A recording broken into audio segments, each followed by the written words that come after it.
Allahu Allahu Allahu Allah, Allahu Allahu Allahu Allah.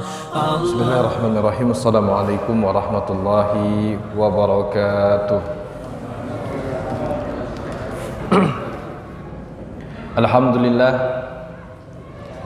Alhamdulillahi rabbil alamin. Nahmaduhu wa nasta'inuhu wa nastaghfiruhu wa natubu ilayh. Wa na'udzu billahi min sururi anfusina wa min sayyiati a'malina. May yahdihillahu fala mudilla lahu wa may yudlilhu fala hadiya lahu. Wa usalli wa usallim ala nabiyyina Muhammad sallallahu alaihi wasallam wa ala alihi wa ashabihi wa man tabi'ahum bi ihsanin ila yaumiddin wa ba'd. Hadirin yang dimuliakan Allah Subhanahu wa taala, barakallahu fikum. Semoga Allah Subhanahu wa taala melimpahkan keberkahannya kepada hadirin yang hadir di masjid ini. Selanjutnya hadirin yang dimuliakan Allah, tadi ada penggalan ayat yang dibaca oleh imam yang masih ada kaitannya dengan tema kita, yaitu firman Allah Subhanahu wa taala, "Kai la yakuna dulatan bainal aghniya'i minkum." Agar harta itu tidak hanya berputar pada orang kaya di antara kalian saja. Dan hadirin yang dimuliakan Allah, bisa kita katakan ini adalah konsep harta yang diusung oleh syariat, yaitu agar harta tidak hanya berporos kepada orang-orang kaya saja.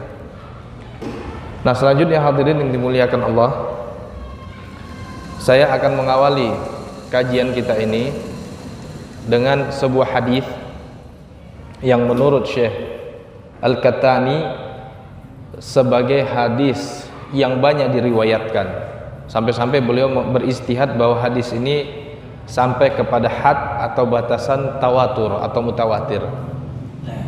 Kita akan gunakan riwayat dengan jalan yang diriwayatkan dari Anas bin Malik, bahwa Anas bin Malik mengatakan Nabi SAW pernah suatu hari so'adul mimbar.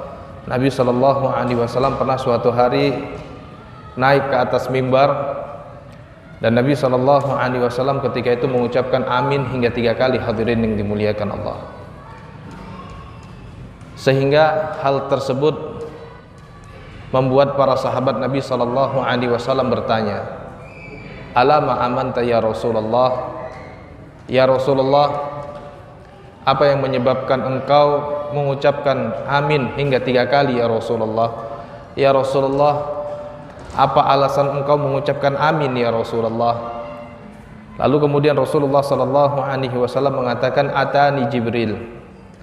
Tadi aku baru saja didatangi malaikat Jibril.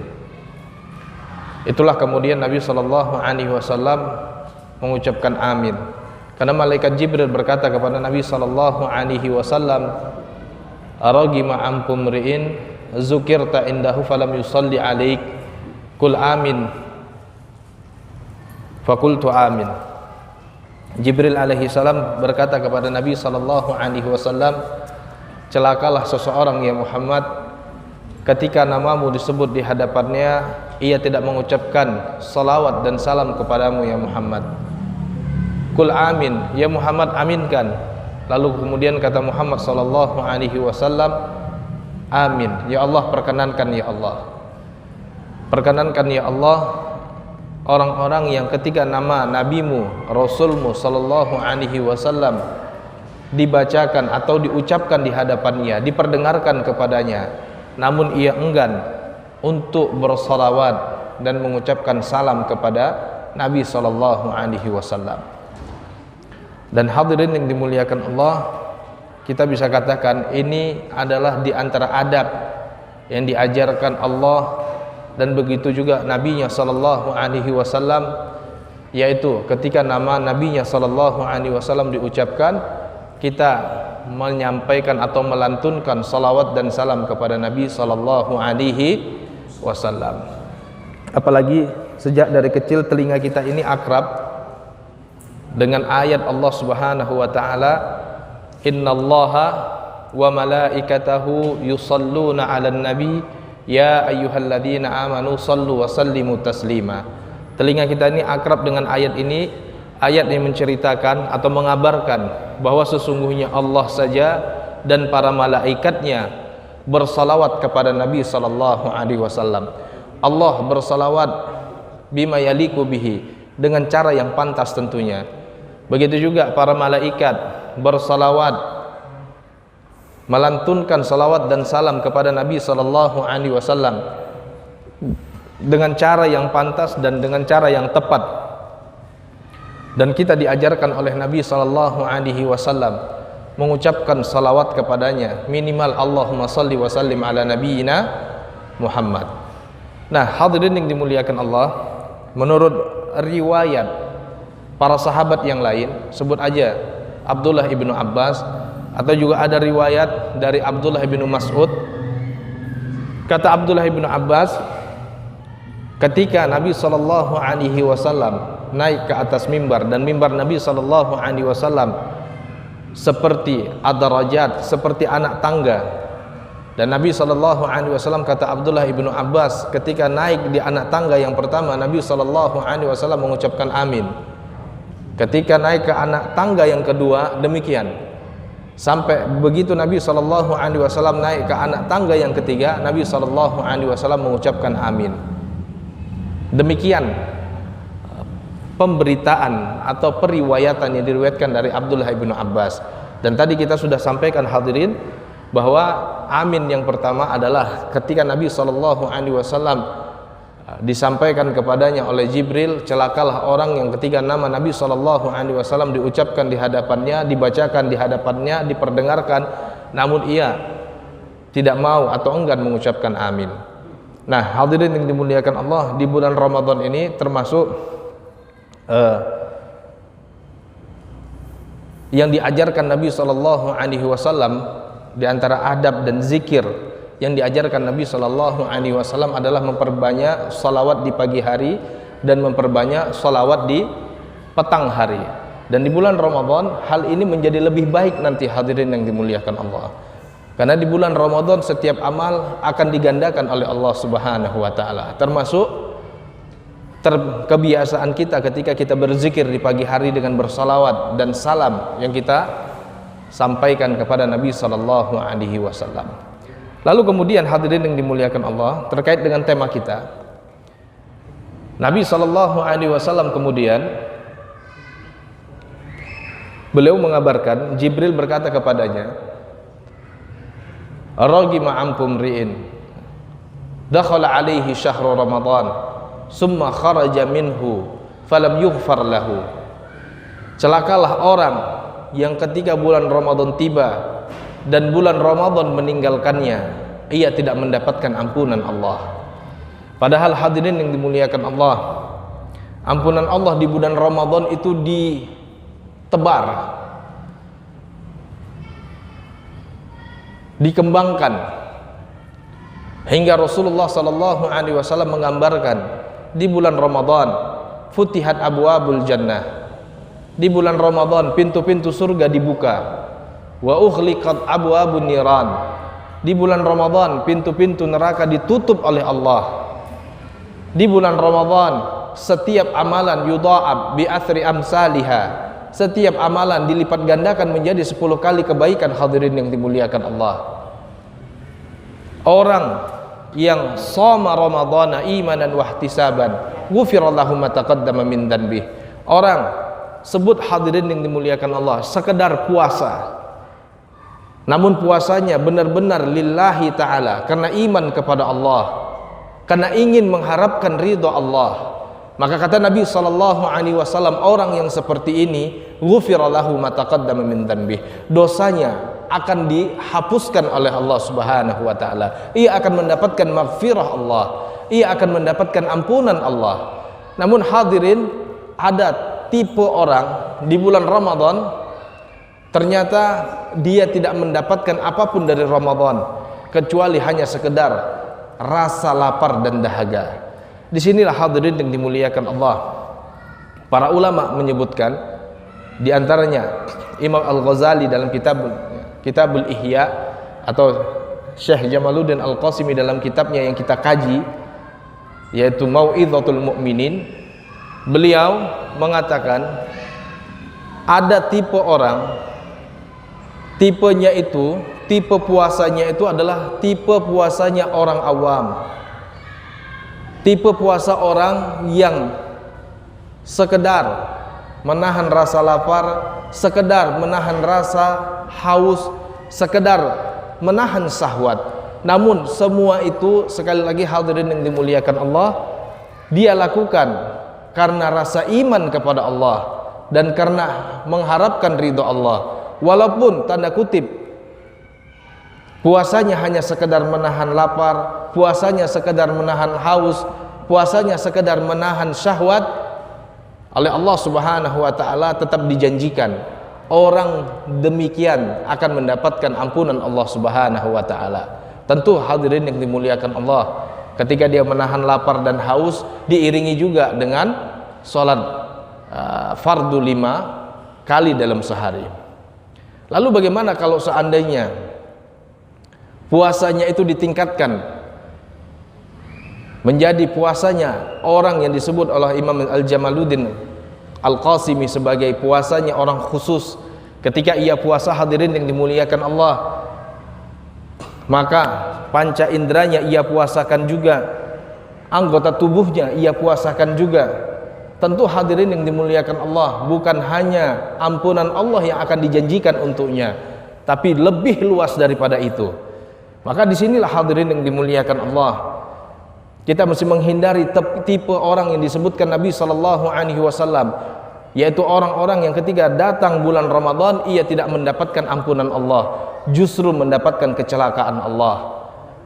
Sebaliknya hadirin yang dimuliakan Allah, di bulan Ramadan inilah kesempatan kita untuk meningkatkan ketakwaan kita, meningkatkan amal saleh kita, sehingga kita bisa mendapatkan derajat orang-orang yang disebutkan oleh Allah Subhanahu wa taala, wasabiqunal awwaluna minal muhajirin wal ansar walladzina tabauhum bi ihsan radhiyallahu anhum wa radu'an.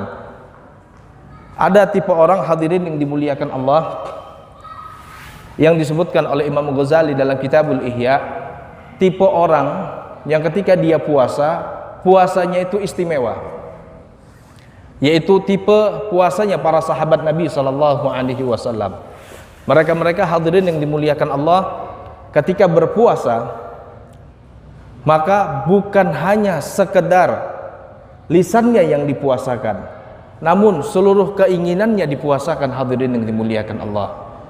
Maka jangan heran kalau kita berbicara kedermawanan Ramadan, para sahabat Nabi SAW betul-betul menjadikan Ramadan sebagai ajang untuk mendapatkan keridhaan Allah, betul-betul memaksimalkan Ramadan. Hingga diriwayatkan hadirin yang dimuliakan Allah, ada seorang sahabat Nabi, Abdullah ibnu Mas'ud. Beliau ini termasuk sahabat Nabi yang usianya panjang.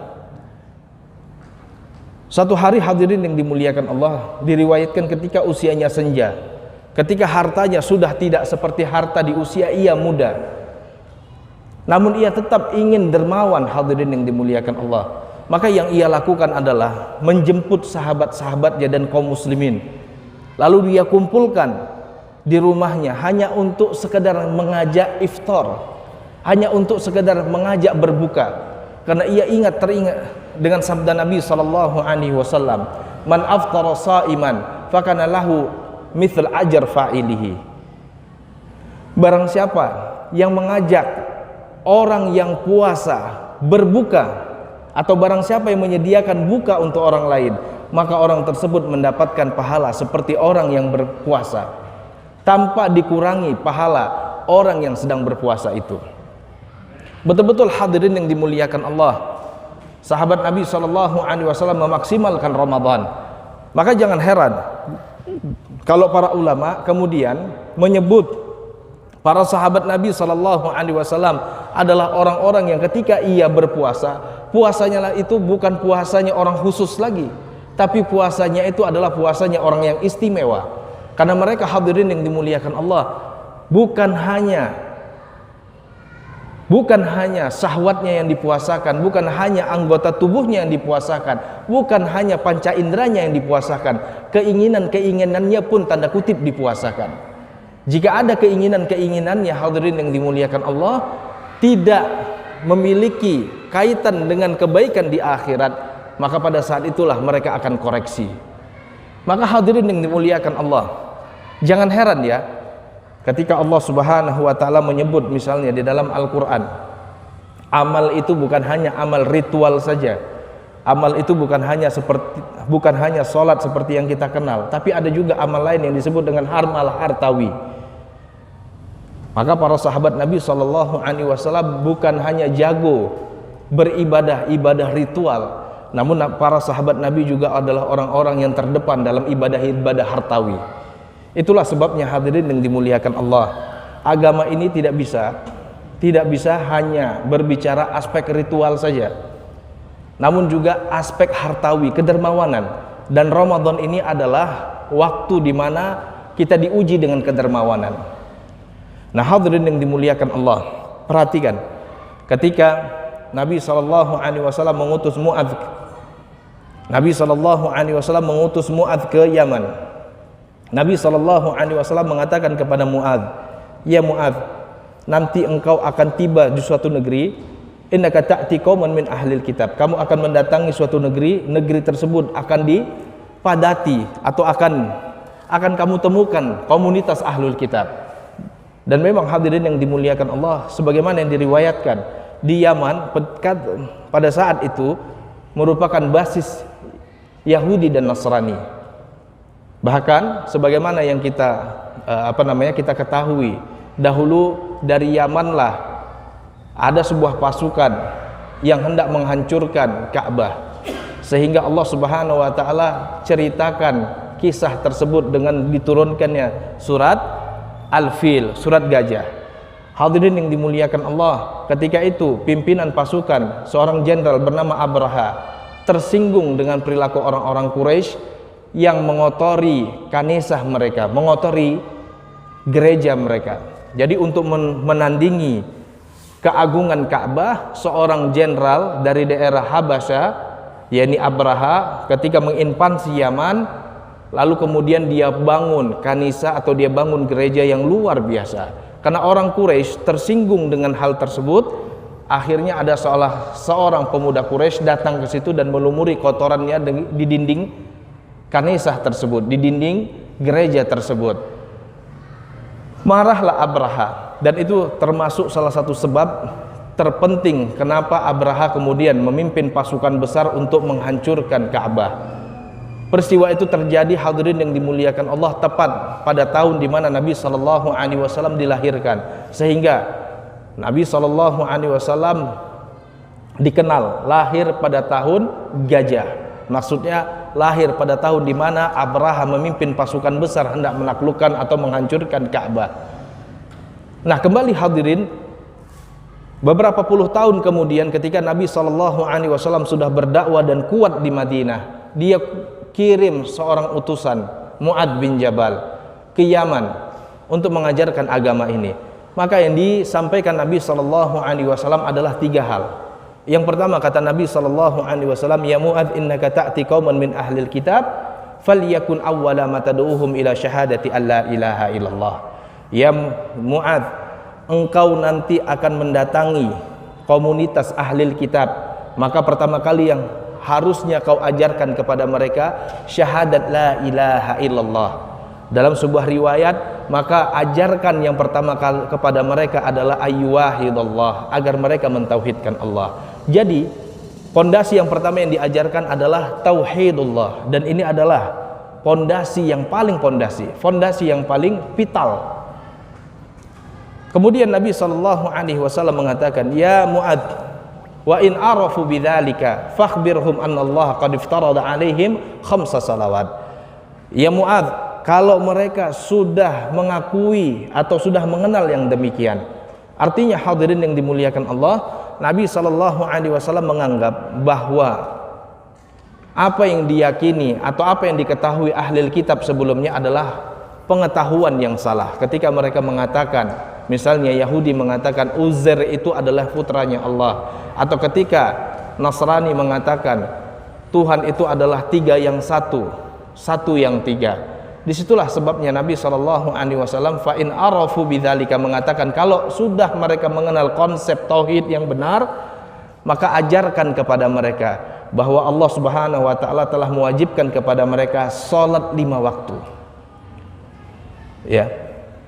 Artinya setelah tauhid, hadirin yang dimuliakan Allah, ibadah yang mesti diajarkan kepada masyarakat ahli kitab itu adalah ibadah-ibadah ritual. Salat diantaranya.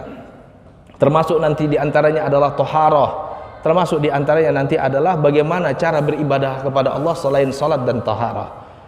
Wa in ata'uka bidzalika, kalau mereka sudah mentaati kamu yang demikian, maka ajarkan kepada mereka bahwa Allah Subhanahu wa taala telah mewajibkan kepada mereka zakat. Anallahu qad iftarada 'alaihimuz zakat tu'khad min aghniyaihim faturaddu ila fuqaraihim. Zakat ini diambil dari orang kaya, kemudian didistribusikan atau dibagi-bagikan kepada orang fakir, orang-orang susah di antara kaum muslimin.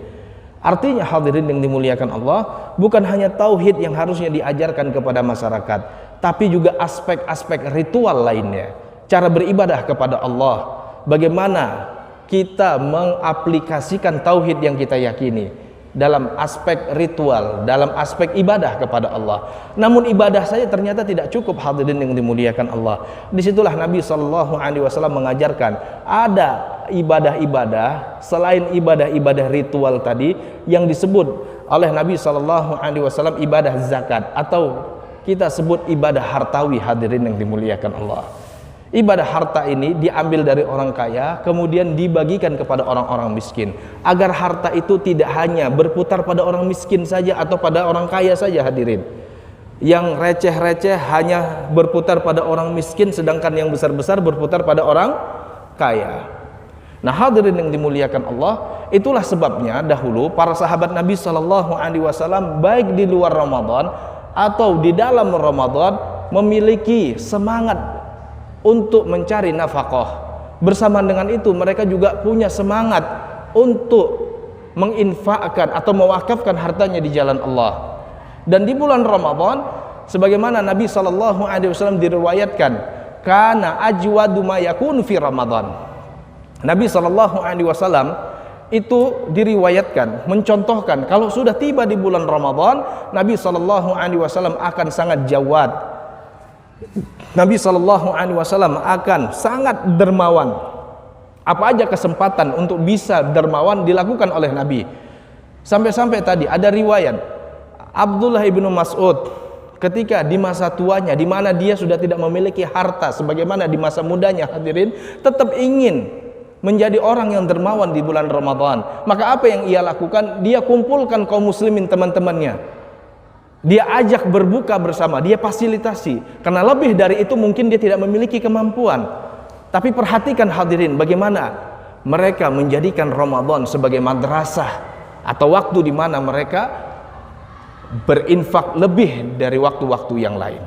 Maka hadirin, kalau kita kembali ke riwayat yang tadi, yang kita sebutkan, riwayat tersebut hampir saja mutawatir, kata Syekh Al-Qattani, atau bahkan beliau mengkategorikan hadis ini termasuk hadis yang mutawatir dan hadis yang masyhur di lisan-lisan orang-orang, bahwa Nabi SAW mengatakan, hati-hati, sebagaimana disampaikan Jibril, celaka orang yang ketika bulan Ramadan tiba, kemudian bulan Ramadan meninggalkannya, ia tidak mendapatkan ampunan Allah. Dia tidak maksimalkan, hadirin yang dimuliakan Allah. Dia tidak cari ridha Allah dan surga Allah di bulan Ramadan dengan letih yang panjang. Dia tidak cari ridho dan surganya Allah dengan dia beli, entah dia pada saat itu zakat, wakaf atau infak. Dia nggak kepikiran di situ. Wa na'udzubillah. Nah, hadirin yang dimuliakan Allah, maka perhatikan uniknya para sahabat Nabi SAW. Kalau kita buka kitab Mau'idhatul Mu'minin, tadi saya katakan kitab Mau'idhatul Mu'minin yang diringkas oleh Al-Qasimi, beliau Al-Qasimi mengutip perkataan Imam Ghazali dalam Kitabul Ihya, membagi darajat orang yang berpuasa itu menjadi 3 darajat. Saumul awam, saumul khusus, saumul khususil khusus. Saumul awam, puasanya orang awam. Saumul khusus, puasanya orang khusus. Saumil khususil khusus, puasanya orang yang istimewa. Apakah puasanya orang awam tercela, hadirin yang dimuliakan Allah? Enggak. Puasanya orang awam itu adalah puasanya orang yang dia menahan laparnya, menahan dahaganya, menahan syahwatnya dikarenakan Allah. Maka Allah dalam hadis qudsi mengatakan, ana ajzi fihi, aku akan membalas upaya dia yang demikian. Namun tentunya hadirin yang dimuliakan Allah, saumul awam ini enggak maksimal. Tapi insya Allah diganjar dengan ampunan oleh Allah. Tapi insya Allah diganjar dengan balasan baik dari Allah Subhanahu wa ta'ala. Namun tidak maksimal. Maka kita tingkatkan hadirin yang dimuliakan Allah. Puasa di bulan Ramadan naik dari puasanya orang awam minimal ke puasanya orang khusus. Puasanya orang khusus adalah puasanya orang yang ketika dia puasa bukan hanya menahan lapar dan dahaga, namun juga ia menahan seluruh anggota tubuhnya, seluruh panca inderanya dari apa yang Allah haramkan dan dari apa yang Allah Subhanahu wa ta'ala tidak sukai. Maka bukan hanya menahan lapar, tapi juga menahan pandangan, hadirin. Di bulan Ramadan kita mesti latihan menahan pandangan. Jangan sampai pandangan kita ini terlalu banyak melihat sesuatu yang Allah Subhanahu wa ta'ala tidak sukai, bahkan Allah haramkan. Makanya Allah Subhanahu wa ta'ala pernah berwasiat kepada Nabi sallallahu alaihi wasallam dalam surah An-Nur surat ke-24 pada ayat 30 Allah katakan, "Qul lil mu'minina." Ya Nabi Allah, katakan kepada orang-orang beriman, ayaghuddu min absarihin, agar mereka menundukkan pandangan mereka. Itulah sebabnya hadirin yang dimuliakan Allah, pernah terjadi di zaman Nabi sebagaimana yang diriwayatkan Imam Ahmad dalam Kitabul Musnad dengan sanadnya. Diriwayatkan hadirin yang dimuliakan Allah, Nabi SAW melihat ada seorang pemuda. Pemuda tersebut melihat wanita, dipelototin wanita tersebut. Kata Nabi SAW, la tudbi an-nazar an-nazar. Fulan, jangan kamu ikuti pandangan pertama dengan pandangan kedua. Fa innal ula laka, yang pertama itu masih milikmu, iya, tapi yang kedua sudah tidak menjadi milikmu. Nah, di bulan Ramadan kita latihan hadirin. Telinganya juga latihan, jangan sampai telinganya mendengar apa yang Allah haramkan. Ingat, Allah Subhanahu wa ta'ala, kata Imam Ghazali, sampai-sampai menyebutkan ada satu dosa, yaitu akiluna lis-suhud, makan harta haram, itu sama dosanya dengan sama'una lil kadhib, mendengar hal-hal yang batil, mendengar hal-hal dusta, termasuk mendengar hal-hal ghibah, mendengar orang cerita keburukan orang lain. Dalam Al-Quran kata Imam Ghazali, hal tersebut diiringkan, disamakan. Ini menunjukkan makan harta haram itu haram dan dosa besar, dengarkan ghibah juga dosa besar. Nah, kalau bisa hadirin yang dimuliakan Allah, naik tingkat lagi, yaitu saumil khususil khusus, puasanya orang-orang istimewa, yaitu puasanya orang-orang yang telah mempuasakan keinginan-keinginan duniawinya menjadi keinginan-keinginan ukhrawi.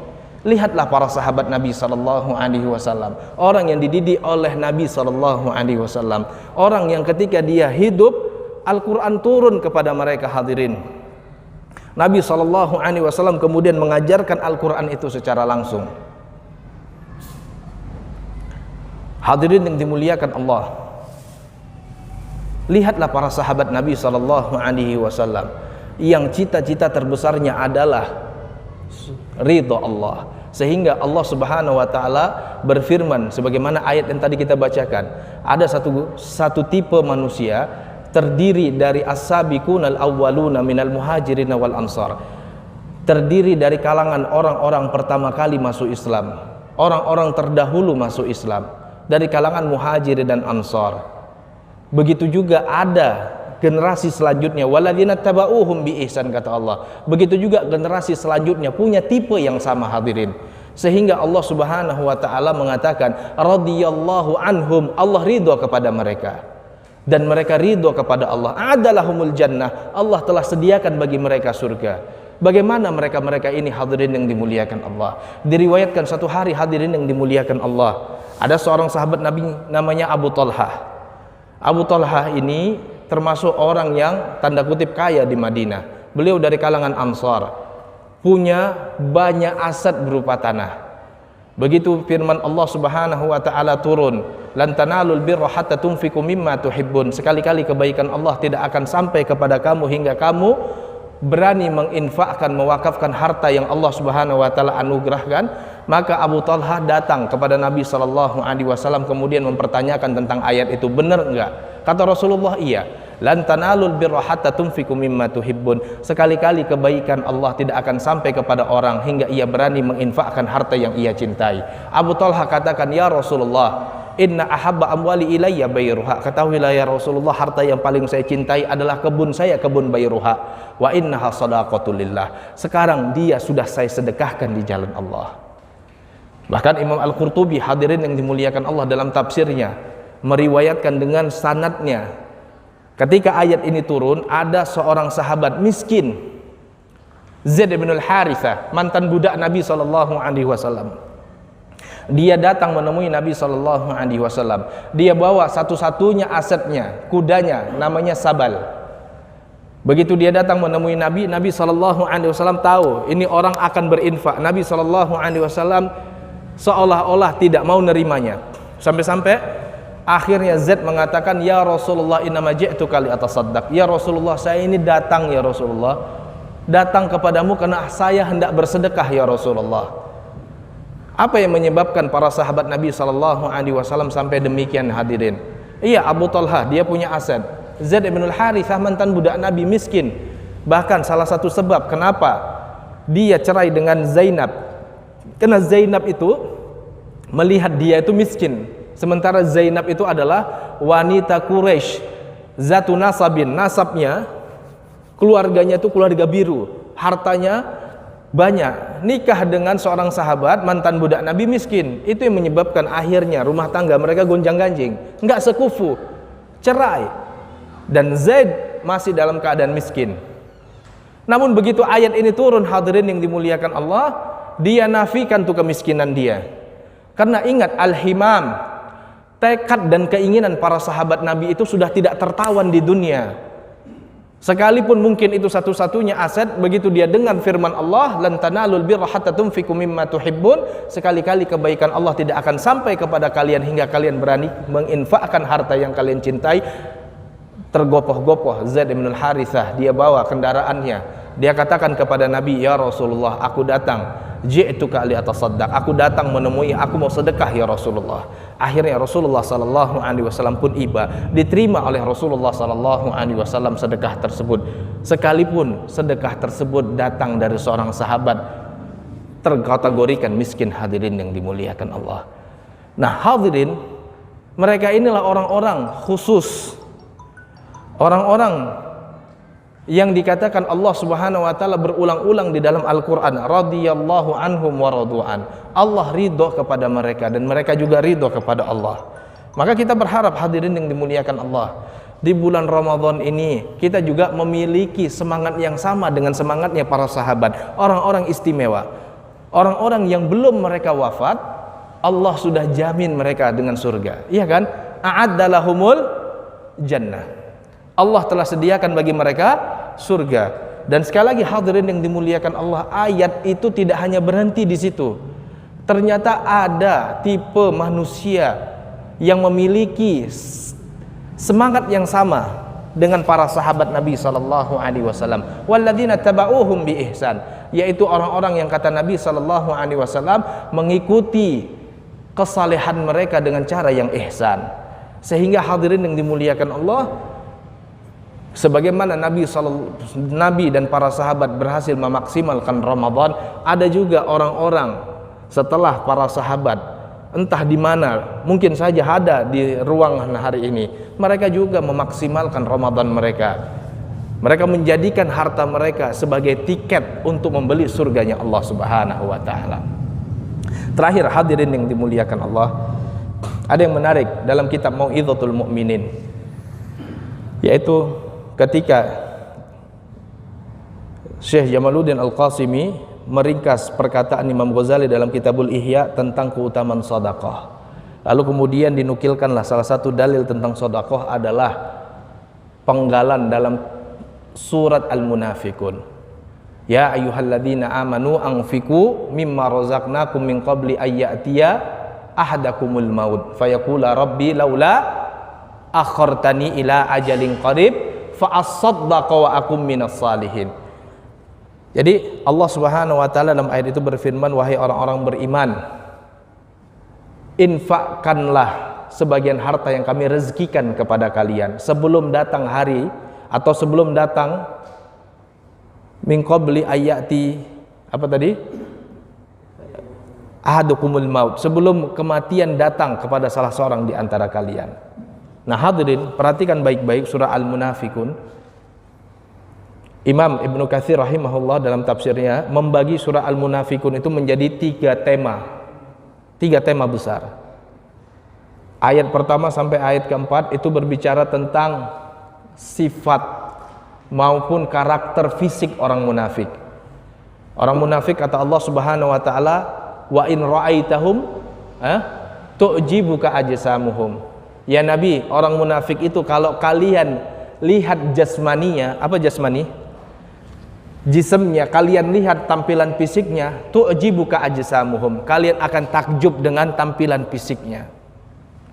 Wa iyyaqulu tasma' liqaulihim. Orang munafik itu ciri-ciri fisiknya tadi, dan begitu juga kalau dia berbicara, kata Allah, tasma' liqaulihim, kalian akan mendengarkan omongannya. Artinya apa? Orang-orang munafik itu retoris begitu.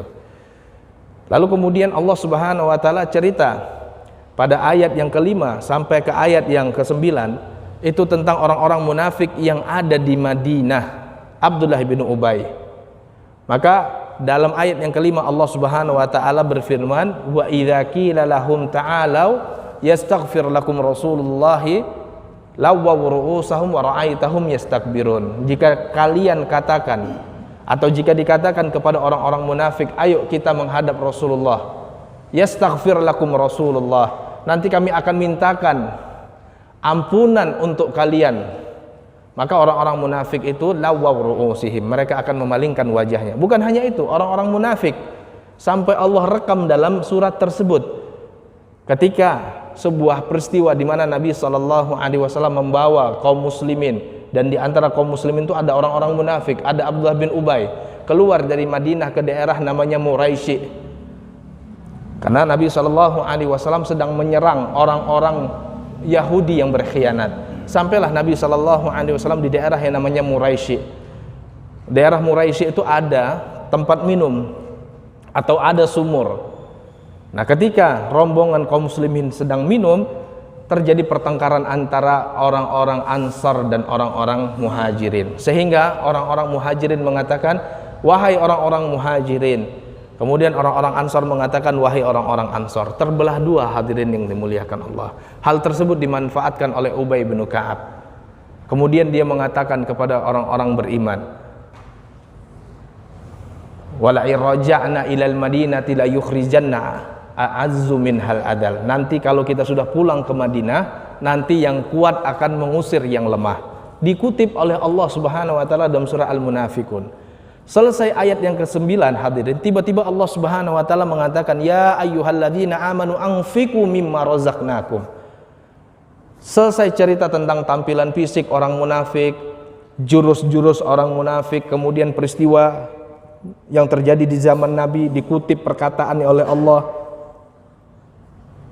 Tiba-tiba pada ayat yang selanjutnya Allah berfirman, wahai orang-orang beriman, infakkanlah harta yang kami rezekikan kepada kalian.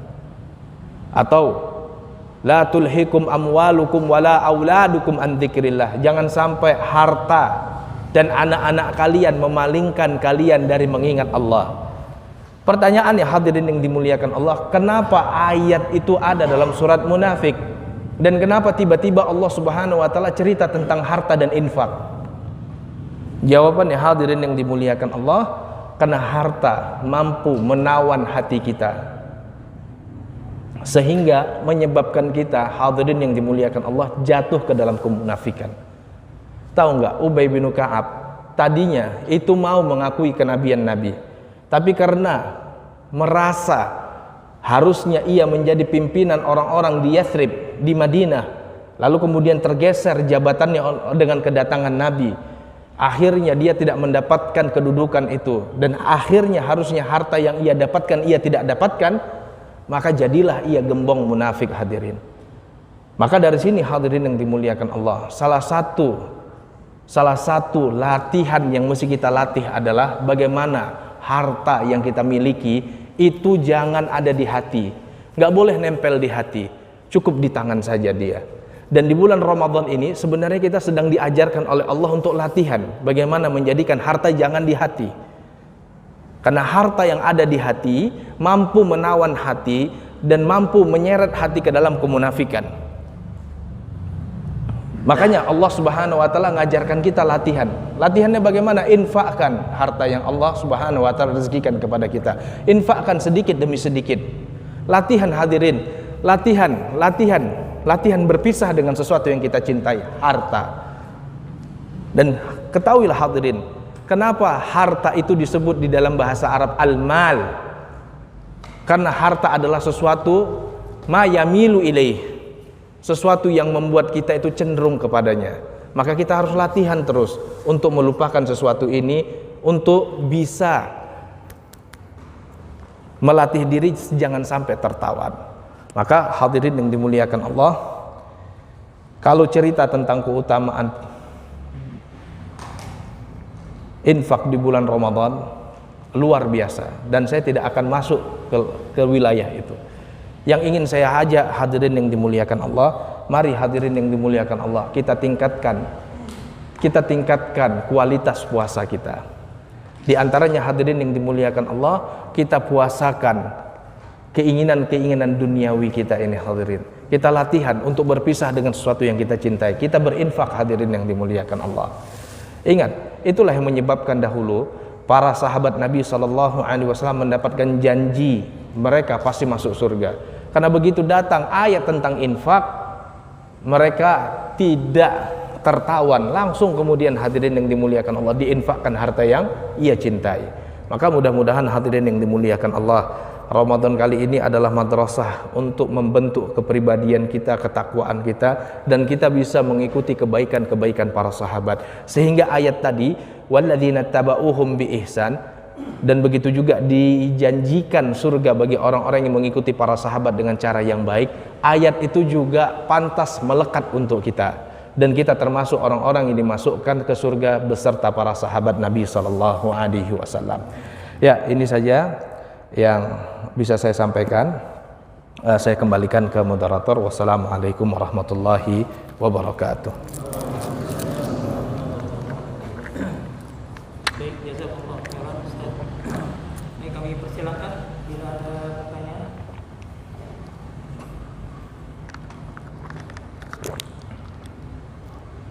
Sambil minum dan makan kurma kalau ada.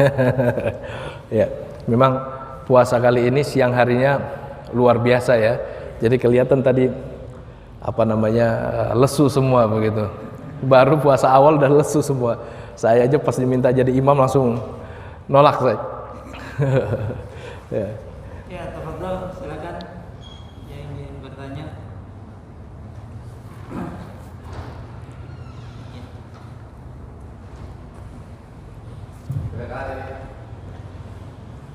Sebutkan namanya ya.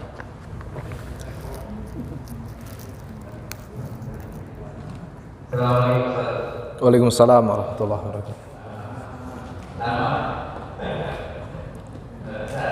Kita tahu bahwa sahabat Nabi itu kalau beramal itu jor-joran lah bahasanya.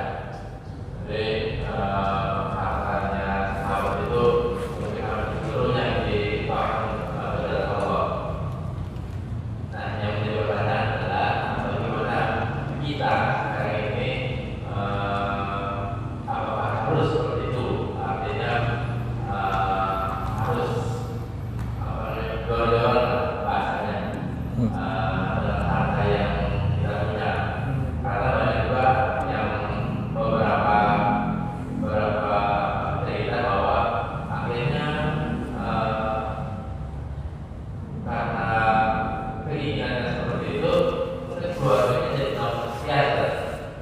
Iya. Ini bagaimana penerapan yang terbaik itu aja. Waalaikumsalam warahmatullahi wabarakatuh. Langsung saya jawab ya. Bismillahirrahmanirrahim. Jadi hadirin yang dimuliakan Allah, ketika kita berbicara tentang kesolehan dan keutamaan para sahabat Nabi SAW, tentu ini perlu didudukkan sebagai tarhib agar kita termotivasi memiliki kesolehan yang sama. Bukan berarti para sahabat Nabi punya tingkat kesolehan yang sama. Ada juga para sahabat Nabi yang diriwayatkan tanda kutip ya maksiat sembunyi-sembunyi. Nggak usah disebut namanya ya. Tapi ada sahabat Nabi yang memang belum bisa berpisah secara 100% dengan khamar misalnya. Atau ada juga sahabat Nabi sampai Nabi SAW nasihat kepada dia dengan nasihat yang keras karena dia punya semangat atau punya marah yang luar biasa. La taghdab kata Nabi. Masih ngomong juga, jangan marah kata Nabi. Masih ngomong juga, jangan marah kata Nabi SAW. Karena ada sahabat Nabi yang memiliki sifat marah yang luar biasa begitu. Tapi kan yang begini-begini kan bukan untuk diikuti, ya kan? Nggak mungkin dong kita kumpulkan tanda kutip ini sahabat Nabi yang ini punya kebiasaan buruk begini-gini lalu diceritakan, lalu kemudian kita beri motivasi kepada jamaah, kan nggak gitu. Tapi yang saya maksud adalah ketika menceritakan kehidupan di zaman Nabi dan para sahabat Nabi, kita juga mesti proporsional. Sejatinya mereka juga sedang berupaya menuju menjadi manusia yang kalau kata Muhammad Abduh itu insan kamil, manusia yang sempurna. Walaupun catatan tidak ada manusia yang sempurna, kita hanya sedang berupaya menjadi manusia yang sempurna. Ya, begitu juga ketika kita mengkaji para sahabat atau kesolehan di zaman para nabi atau ayat-ayat berbicara tentang kebaikan mereka, sebenarnya kita sedang berupaya untuk latihan menjadi manusia yang menuju kepada kesempurnaan. Walaupun kita tidak akan sampai kepada kesempurnaan, kita mesti latihan sedikit demi sedikit. Tanda kutip kemunafikan yang ada dalam hati kita lepas, keburukan yang ada dalam perilaku kita lepas. Nah, kalau ditanya bagaimana para sahabat Nabi, apakah kemudian tingkah mereka tanda kutip ya atau perilaku mereka seperti itu kemudian membuat mereka tanda kutip celaka begitu, akhirnya karena infak kemudian jatuh miskin. Nah, satu yang kemudian harus digarisbawahi sebelum kita sampai ke sana, sahabat Nabi hidup di kultur sosialnya itu akan saling tolong menolong, Pak, begitu. Jadi kalau ada orang seperti Abu Bakar, dia infak seluruh hartanya untuk Allah dan Rasulnya, lalu kemudian di masyarakat dia akan disupport begitu. Dia akan disupport, akan ada datang sahabat-sahabat yang lain menawarkan kebaikan-kebaikan kepadanya, peluang demi peluang. Karena kita hidup atau ketika kita membicarakan para sahabat Nabi, kita sedang membicarakan kultur. Sahabat Nabi itu bukan pribadi-pribadi yang satu pribadi dengan pribadi lain itu terpisah, enggak. Mereka itu satu pribadi dengan pribadi yang lain itu menyatu menjadi sebuah kawanan. Itulah sebabnya Nabi SAW mengingatkan kita, arwahu junudun mujannadah, yang namanya ruh itu akan ngumpul. Maka sebenarnya di masjid ini sebetulnya sedang muhasabah, Pak ya, bukan sedang dalam menghukumi. Kita harus kemudian muhasabah. Kok kita jamaah masjid sama-sama ada di masjid, sholat berjamaah sehari 5 kali, duduk di pengajian yang sama, ruh kita belum nyatu gitu. Contohnya apa? Ketika ada sahabat kita tanda kutip jatuh bisnisnya, bukan kemudian datang untuk menyokong, menawarkan peluang demi peluang atau apalah begitu untuk bisa membantu sahabatnya tersebut, tapi kemudian kita seperti masyarakat kapitalis yang hedonis dan individualis. Itu urusan dia. Apa si bapak fulan itu dapat musibah, Pak, kata si ibu. Kenapa? Bangkrut. Alah, urusan dia. Ini bukan struktur masyarakat Rasulullah. Individualis itu bukan struktur masyarakat kita. Kita kalau hidup di masyarakat begitu dan gak berhasil mengimbangi, hancur agama kita, iya enggak? Kenapa kita diajarkan sedekah? Agar punya hubungan satu dengan yang lain, ya kan? Tiba-tiba kita kayak orang individualis begitu. Tetangga kita pagi ngelihat tetangga celaka, ya masing-masing aja lah. Enggak. Nah, ini mesti dipahami ya. Jadi struktur masyarakat Rasulullah tuh kayak begitu, ta'awun istilahnya. Iya. Maka juga oleh Rasulullah, utang itu nggak boleh dibisniskan. Kalau utang dibisniskan disebut apa tuh? Riba. Utang itu di zaman Rasulullah akad ta'awun namanya, akad tolong menolong. Kalau bisa si fulan yang nggak bisa bayar utang itu, ya udah dibiarin aja. Ya udah, anda kan belum bisa bayar utang, ya udah saya ikhlasin aja. Gitu, itu yang diajarkan oleh Rasulullah Sallallahu Alaihi Wasallam. Lah kalau kita hidup di masyarakat strukturnya utang dan kesusahan adalah peluang bisnis, habis agama kita. Gitu. Paham nggak maksud saya omongan saya ini? Jadi jangan heran kalau dulu ada orang infak setengah hartanya, nggak takut lah di lingkungan seperti itu. Orang nggak bisa makan aja tinggal datang ke saudaranya, tinggal ngomong saya belum makan nih. Iya belum makan dia. Kan ada riwayatnya sampai turun ayat kan, ada seseorang datang menemui Nabi karena dia sedang lapar. Ya Rasulullah ini ja'i. Rasulullah saya sedang lapar ya Rasulullah. Ringkasnya turun wa yu'thiruna ala anfusihim walau kana bihim khasasah. Turun ayat. Masyarakatnya kayak begitu. Jadi nggak khawatir para sahabat, paham ya? Nah, ditambah lagi para sahabat juga tanda kutip bukan sekumpulan manusia ketika tawakalnya itu tidak punya perhitungan, enggak juga gitu. Yang infak jor-joran siapa sih? Utsman misalnya, Abu Bakar, Umar. Utsman infak jor-joran, lihat juga pertumbuhan bisnisnya. Gitu. Artinya dia infak, dia bisa ngukur gitu loh. Abu Bakar ketika infak seluruh hartanya dan ditanya oleh Rasulullah, apa yang kau tinggalkan untuk keluargamu? Allah wa rasuluhu katanya. Abu Bakar infak demikian, dia udah bisa ngukur diri dan keluarganya. Abu Bakar itu pengusaha. Dulu sebelum hijrah terkenal di Mekah itu Abu Bakar namanya Abu Quhafah. Ya ingat ya, Abu Bakar itu sebetulnya namanya di Mekah ketika sebelum Islam Abu Quhafah, terkenal sebagai seorang tajir gitu. Sehingga dia ketika infak jor-joran itu semua sudah bisa dikalkulasikan begitu, tidak akan menyebabkan kehancuran. Dan memang tidak diriwayatkan, tidak ada kisah di zaman sahabat Nabi ketika ada orang infak kemudian jadi melarat gitu. Karena ketika dia berani infak demikian, dia sebenarnya sudah bisa kalkulasi begitu. Walaupun sisi yang lain jangan ditanya tawakalnya para sahabat ya. Jangan ditanya tawakalnya para sahabat. Oke.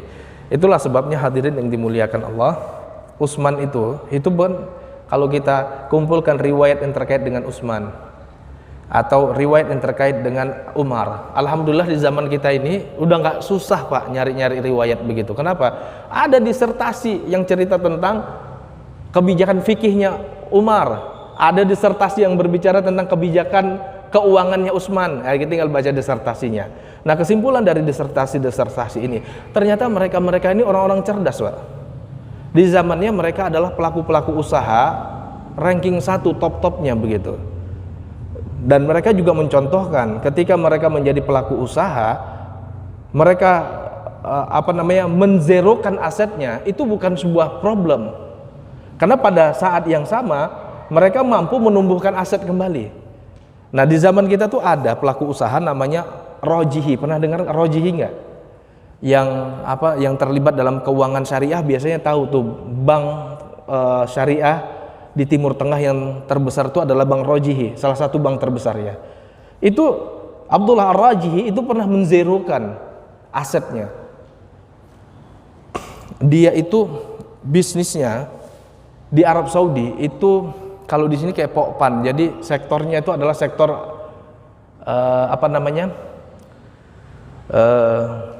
ayam gitu ya. Itu dia wakafin, Pak. Gitu. Pada satu hari ayam itu mereka sembelih sekian puluh ribu gitu. Gitu. Kalau di Indonesia kan enggak, malah bukan kita yang megang sektor ayam gitu ya. Sektor peternakan aja bukan kita. Nabinya peternak. Sapi aja sampai hari ini kita datang dari luar daging ya kan? Gitu. Ini kalau dibuka keran kuota kambing dari Australia habis nih semua nih. Harganya kalah nih kambing lokal kita. Nah, kembali hadirin yang dimuliakan Allah, begitu rajihi zerokan asetnya, balik lagi dia. Gitu.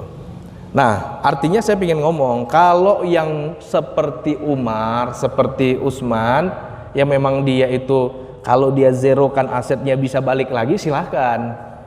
Tapi yang kalau kayak Zaid ibnul Harithah, Rasulullah aja khawatir gitu, dia infak satu asetnya, boro-boro dizerokan satu asetnya aja, Rasulullah tuh ragu untuk nerimanya gitu. Paham nggak maksud saya, Pak? Nah, kalau di sini ada pelaku usaha biasa mengkredit usaha dan akuisisi perusahaan, lalu tiba-tiba dia bilang, lembaga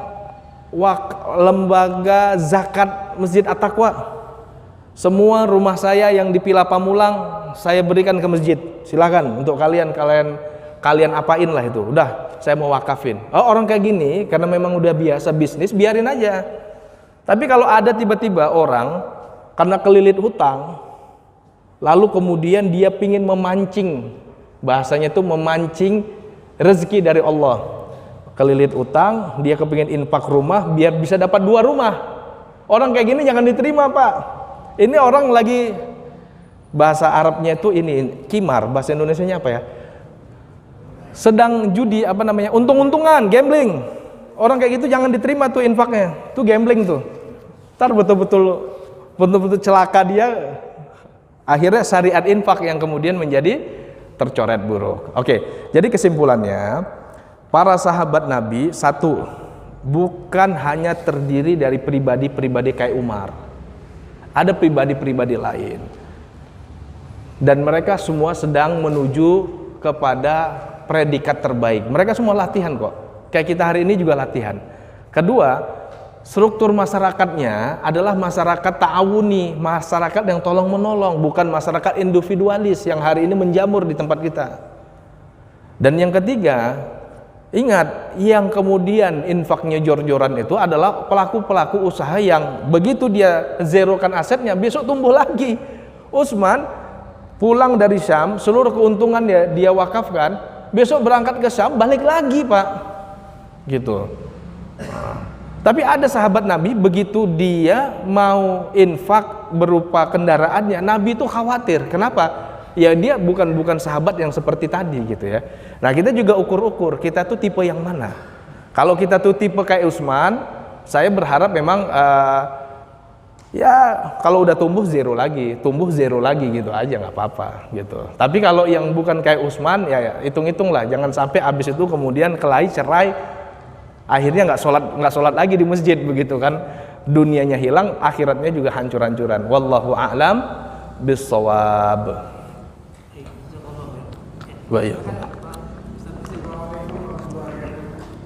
Assalamualaikum warahmatullahi wabarakatuh. Ini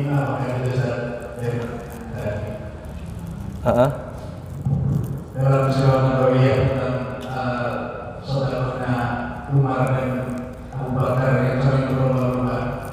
Itu seingat saya Rasulullah menambahkan sabdanya seperti itu, bahwa kira-kira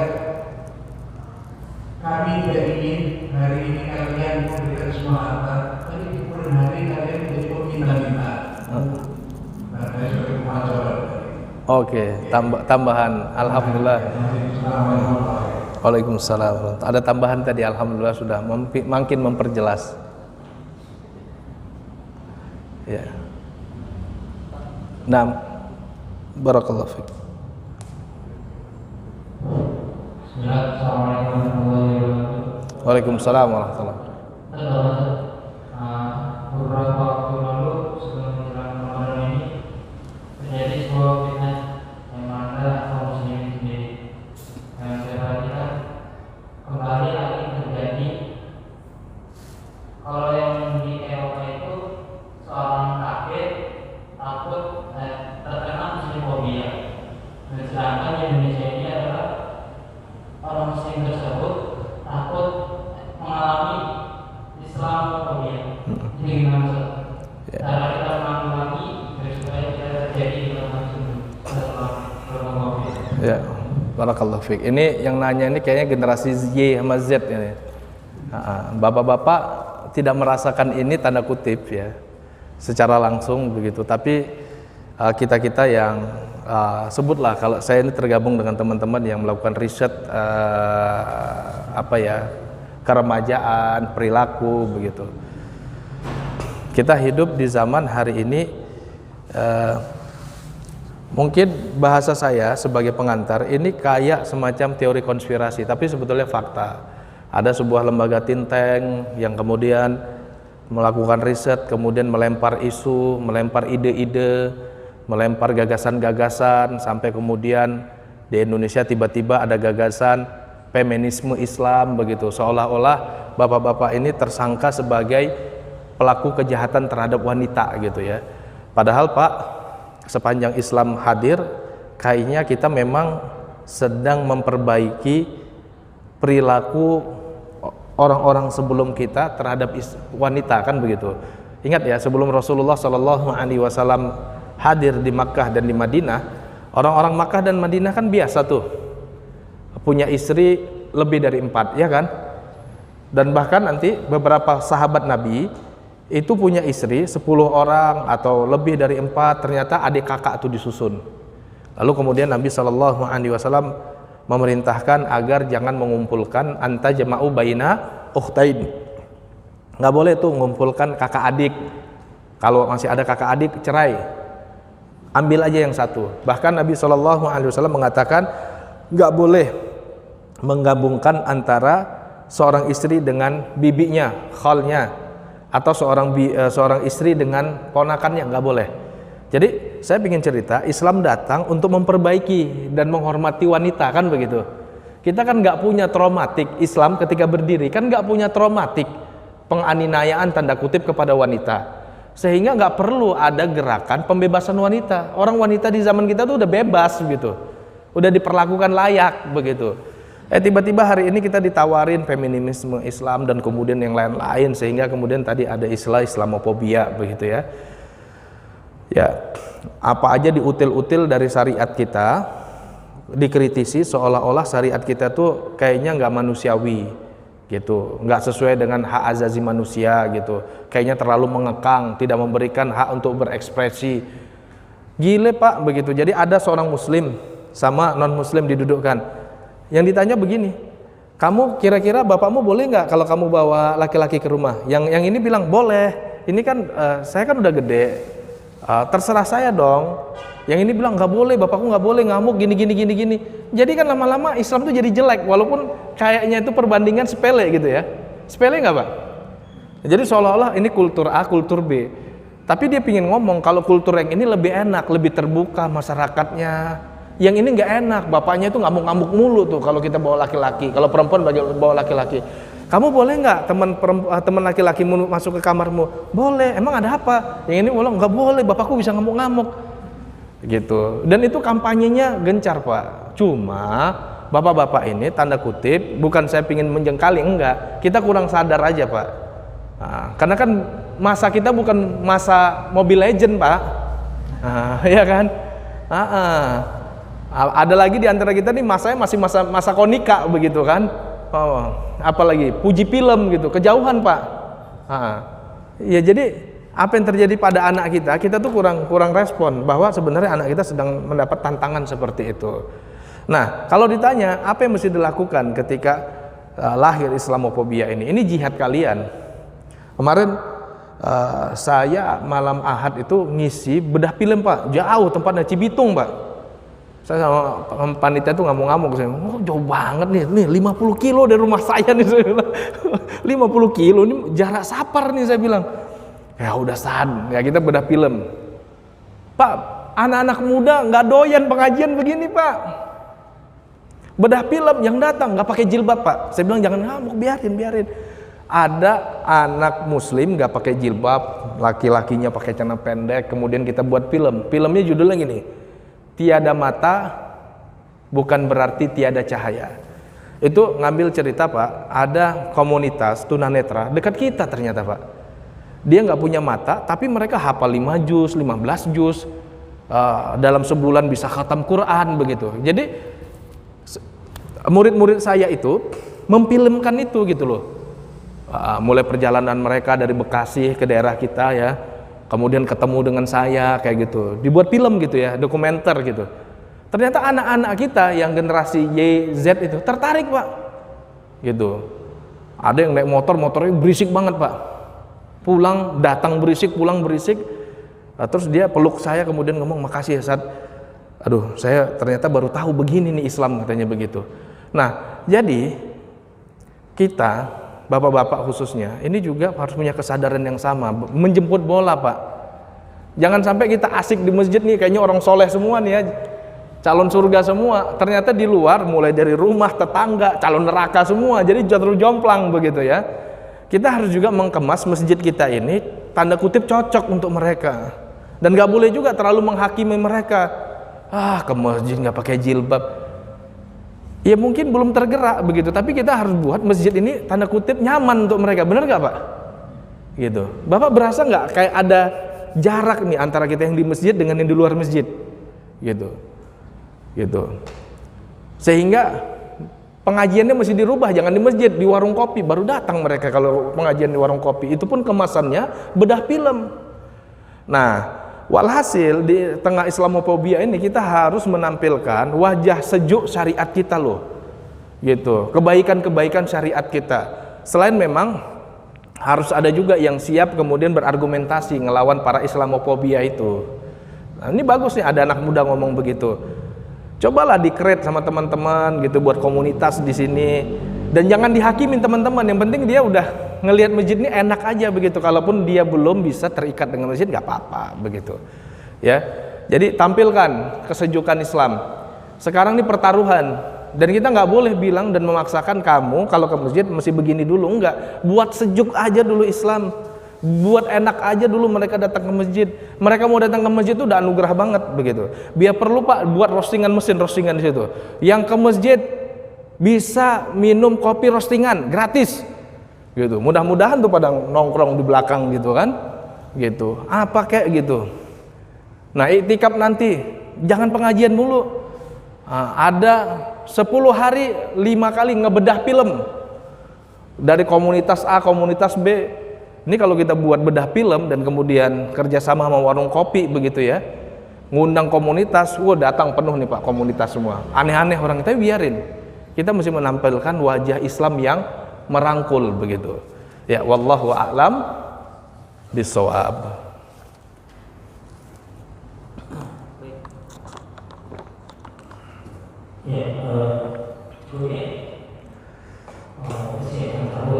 Ya.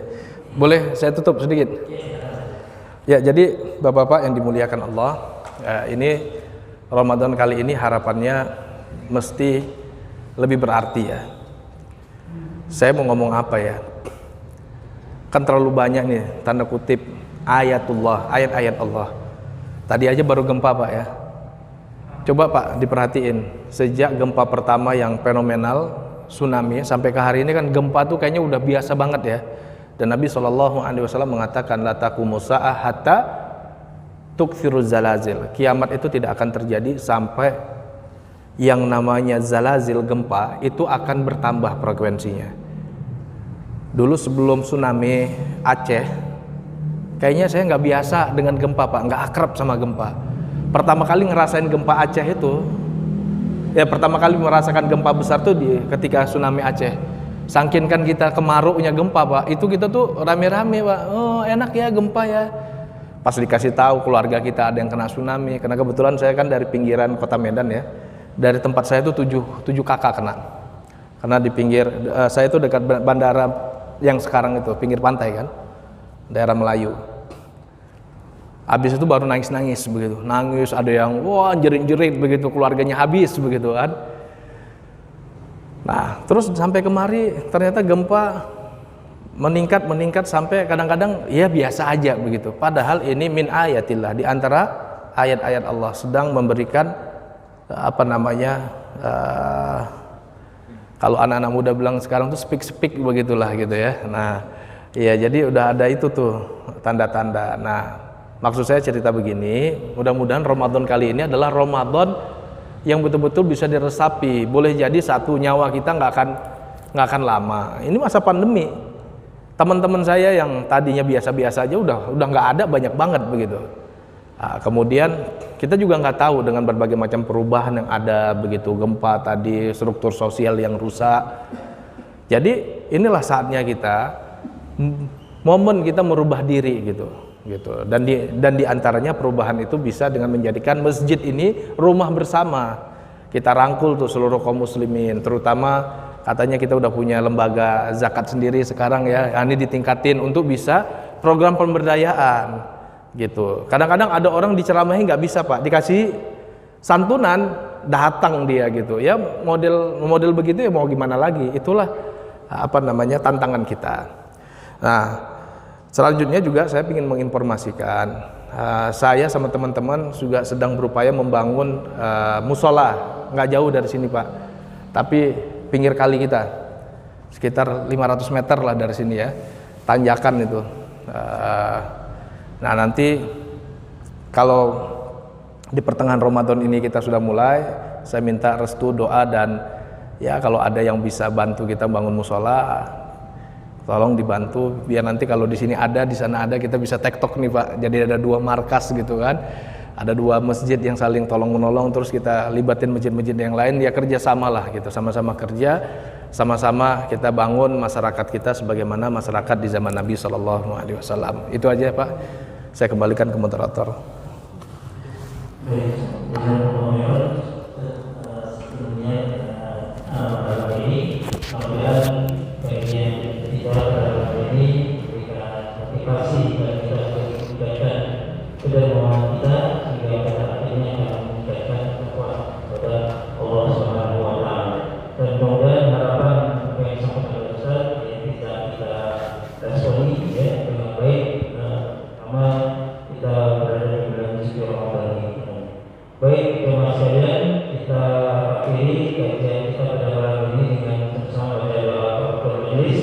Subhanallahumma wa bihamdika, asyhadu an la ilaha illa anta, astaghfiruka wa atubu ilaik. Walhamdulillahirabbil alamin. Assalamualaikum warahmatullahi wabarakatuh.